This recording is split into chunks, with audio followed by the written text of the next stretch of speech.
बवासीर के मरीज़।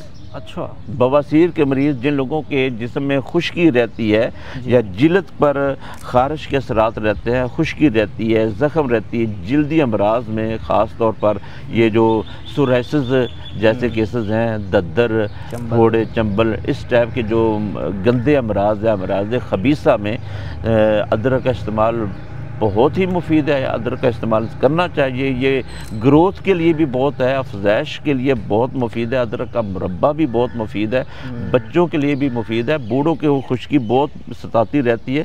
देखें, लोग चाय बहुत ज़्यादा पीते हैं। हाँ जी। तो अगर चाय पीनी ही पीनी है तो ठीक है, पीते रहें, लेकिन साथ अदरक का इस्तेमाल बढ़ा दें। फिर काफ़ी हद तक जो चाय के साइड इफ़ेक्ट्स है ना, वो कम हो जाता। अगर चाय में अदरक डाल के पी ली जाए तो बहुत अच्छा है। सऊदी अरब में गए थे तो उधर वहाँ पर बड़े स्टोरों पर अदरक के अलग अलग चाय भी मिलती है। अच्छा। खुशक चाय अदरक की आमेज़िश के साथ।